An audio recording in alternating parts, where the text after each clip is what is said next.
House Bill 346 with Representative Boyd.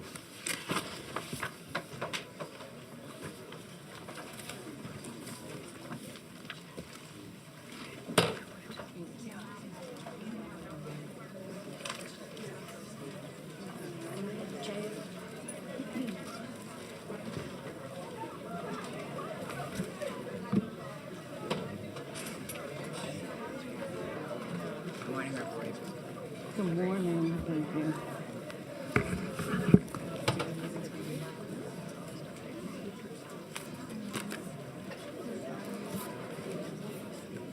Rep. Boyd, on your bill. Thank you, Mr. Chairman, and good morning. Good morning to the members of the committee. I am bringing forth today House Bill 346, which is to provide an exception for rape and incest. I have been confined to these 3 minutes, so I had several different testimonies I wanted to give about a 10-year-old being raped, carrying a child. Rep. Moore told me about a 9-year-old, but I've decided to share my own story. I am the product of a 15-year-old. My sperm donor was 28 years old. My mother I'm was sorry, most- can y'all close that door in the back, please? Thank you. My mother most likely had been being violated as young as 13, considering the fact that she gave birth to me at 15. What I can tell you today in my mid-50s is that I know that my mother never recovered from that. She was dead before she was 28 years old because no one took time to take care of the child that had been violated by a predator. So today I bring this bill in hopes that we understand that girls now as young as 9 years old are becoming young ladies and take the risk of being violated by a predator, usually someone that they know. Statistically, 9 times out of 10, it's by someone that they know. We can't expect babies at 9 who are just trying to understand themselves, coming into hormonal changes, to understand being violated by an adult, then carrying a child to term. I have one daughter, because at the time, with my husband and I, my pregnancy was horrible as an adult. I was sick every day. I had gestational diabetes. These children can also have high blood pressure. Well, the board, I did something to the board. I'm sorry. I can't, how do I get the screen back? The screen. I moved the mouse and the screen went blank. Hold on.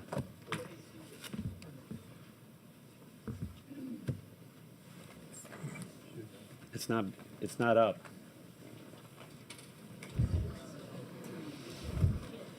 The screen went in.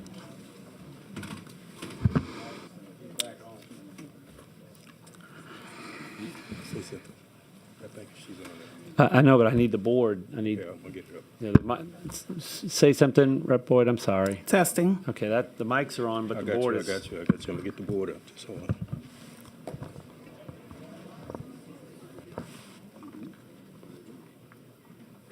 Shh.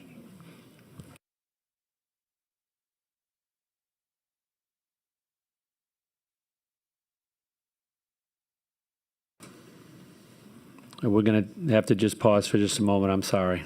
It's my fault. I moved the mouse, and then the screen went blank.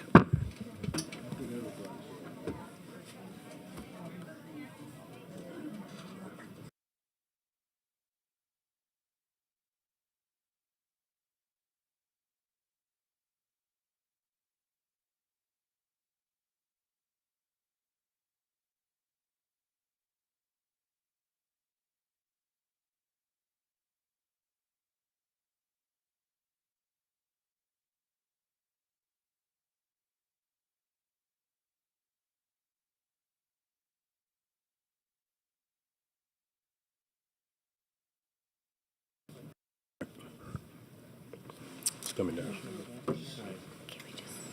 Yeah, look, what we're going to do, my board is not working, her board is, so I think we can still go forward. I truly apologize for interrupting you. And yeah, I can watch I can watch it from hers next to me, so we can continue. My apologies again, Rep. Boyd. No problem. Yeah. All right, I'm not worried about the time. Go ahead. Yeah, we'll reset the time. Okay. As I was stating, we have to, as a body, be concerned with the life of children that are being sought out after predators.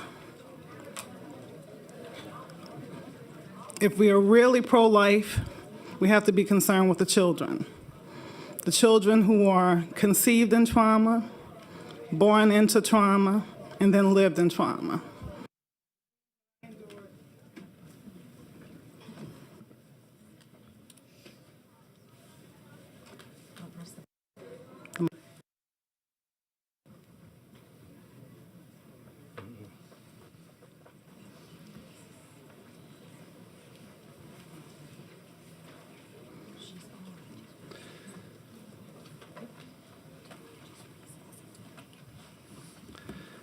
Let me just, I don't want to keep starting and stopping you. If we could just take about a 5-minute recess. I want to make sure the board is working, and I don't want to interrupt you again.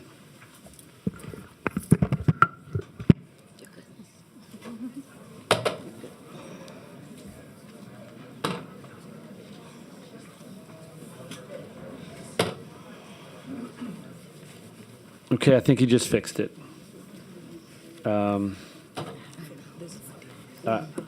Again, Rep. Boyd, I can't apologize enough for what just happened. It was completely unintentional, and whenever you're ready, you can go forward. I'm sorry. We're ready. It's fixed. Okay.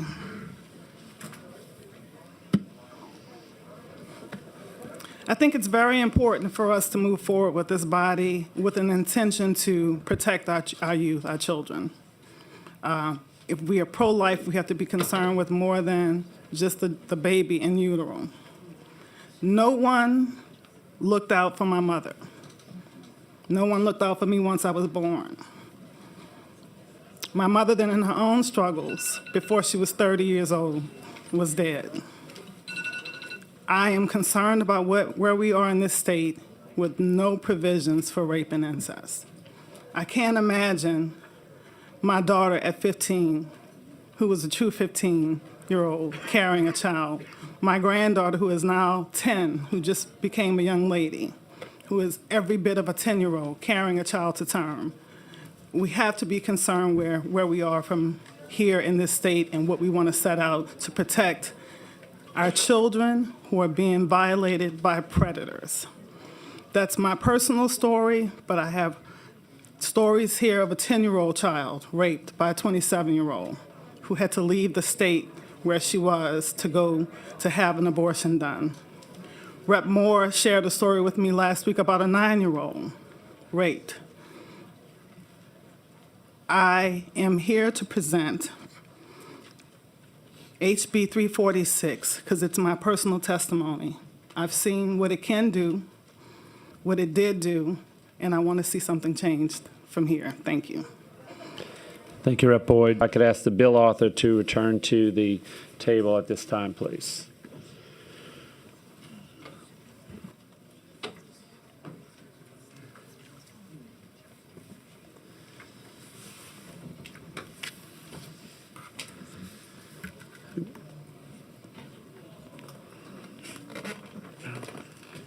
Rep. Boyd, I'm not sure if you are intending to introduce an amendment or not. I know that there is potentially one that you have. I'm just trying to see if that's something that you want to do or not do at this time. No, I just want to close. Okay. Well, I think we have a question or two for you before the close. Rep. Knox. Thank you, Mr. Chairman. First, I want to say thank you, Representative Boyd, for bringing this bill. Thank you for your strength, because I know it wasn't an easy decision to bring this. But I want to highlight the point. when you shared your personal story with us, most, I assume, were not aware. Right. And for that, you've inspired a lot of people. And some may not be aware that I, too, was born to a 15-year-old. And that is the point in all of this. There are young women among us that we don't know what their story may be. There's been a lot said about trauma. There's been a lot said about PTSD. And I am on the record to indicate that I suffer from PTSD. And some of our colleagues also suffer from PTSD. Some of our colleagues have members who were former law enforcement officers, firefighters, and there are certain things that can trigger us. I can't fathom a body mandating a young girl who was brutally raped by some big monster. This is a hard issue. This is an emotional issue. It's emotionally draining for most of us. But I can't fathom a time where we would mandate a young teenage girl who is immature, who cannot, as you say, articulate for herself her experience. Our former president, Donald Trump, talks a lot about rapists, most of whom from Mexico. And if that is our big bad monster in a scenario where some of our individuals may say, no exception, and I would ask my colleagues, if the big bad monster raped your daughter, your niece, your granddaughter, your neighbor, your colleague, how would you feel? How would you feel when you have to look at your daughter, your grandchild, every day, knowing the trauma and the PTSD that you have to suffer? Looking at that child every day, triggering you emotionally and mentally, every day. What kind of life is that? I respect everyone on both sides of this issue. I respect the ones who testified and said they gave birth to their children. I respect the fact that they love those kids. You and I know all too well what that's like.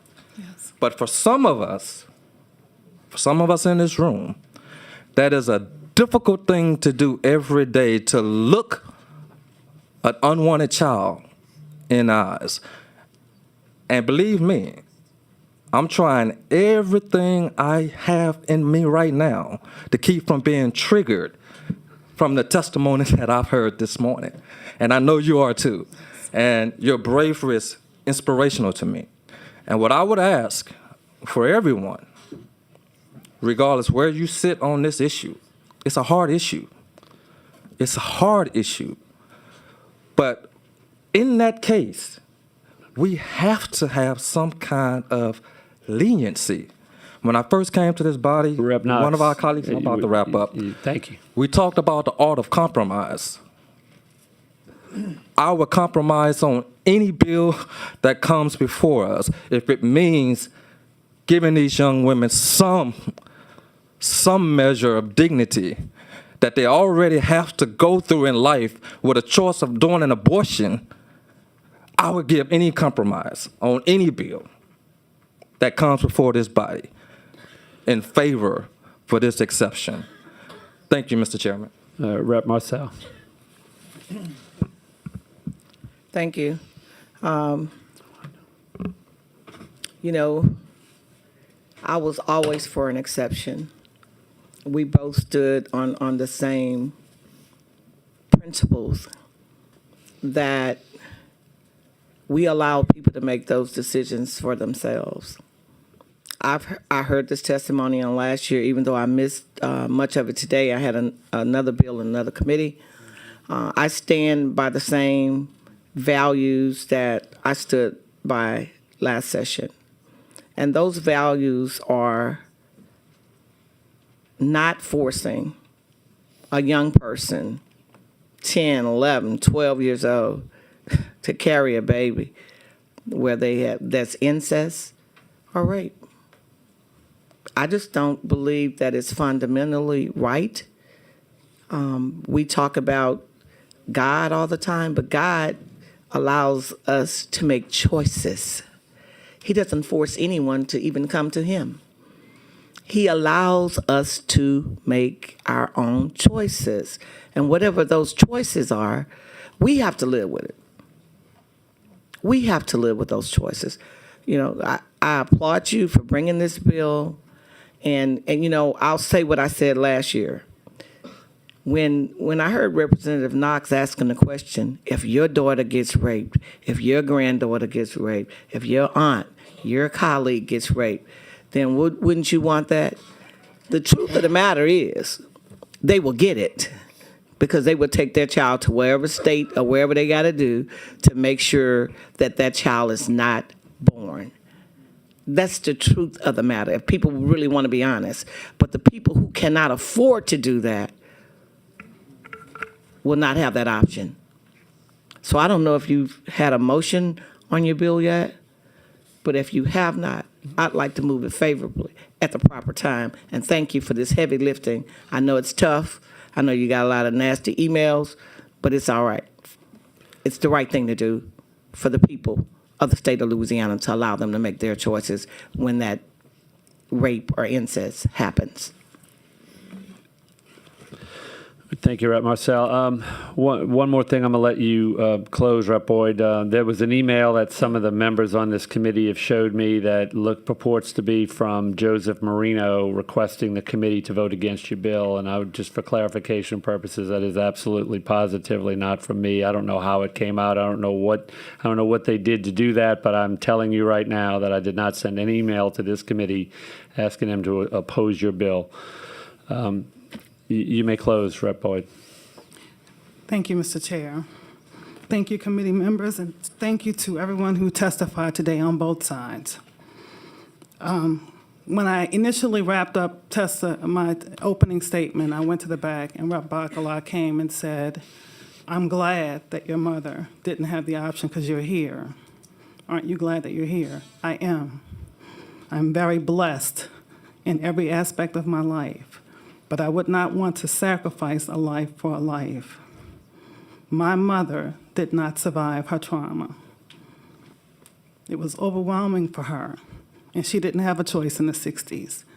Now, I don't know if the choice had been afforded to her, what decision she would have made.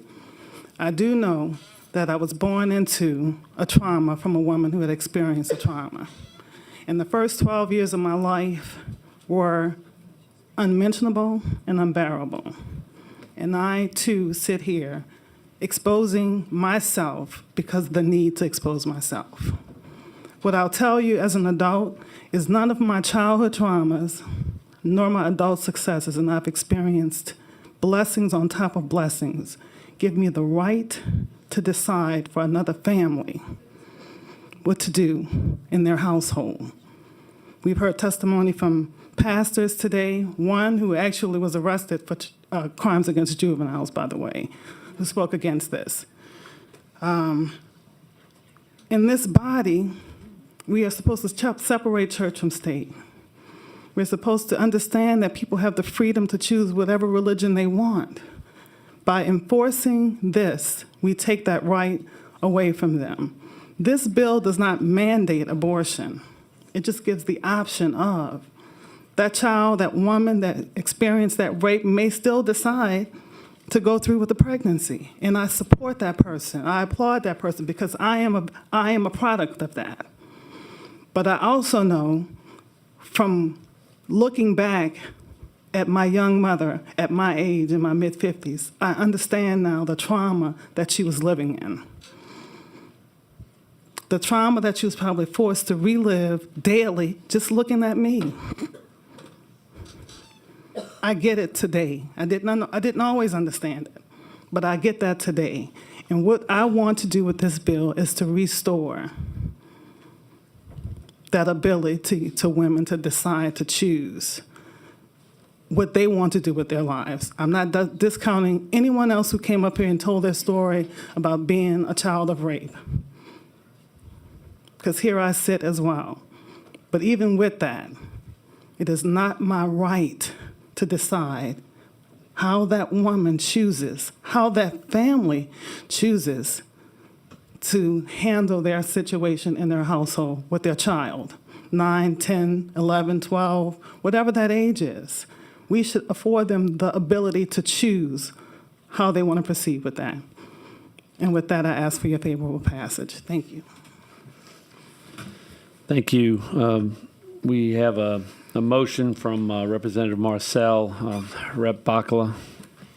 Thank you, Mr. Chair. And I wasn't going to bring up the private conversation, but I'm thankful to know you, and I know you're a Christian woman, and your story is almost, to me, is the compelling story. Do you have a of why- motion? I 'Cause do. she's- okay. I do, but may I? Yes, sir. So I would, because of who you are and how you came to be, I would object to the motion. Thank you. Okay, we have a motion from Representative Marcel to report this House bill favorably. Representative Bakala has objected. Ms. Wyman, please call the roll. The motion is to report House Bill 346 favorably. Representative Bakala? No. No. Representative Bryant? Yes. Yes. Representative Edmonston? Yes. No. Representative Fontenot? No. No. Representative Garofalo? No. Representative Gudo? No. No. Representative Hodges? No. Representative Horton? No. Representative Knox? Yes. Yes. Representative LaFleur? Yes. Yes. Representative Marcel?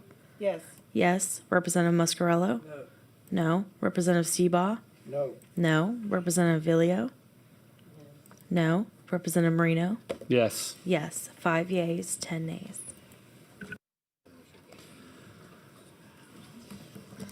Thank you.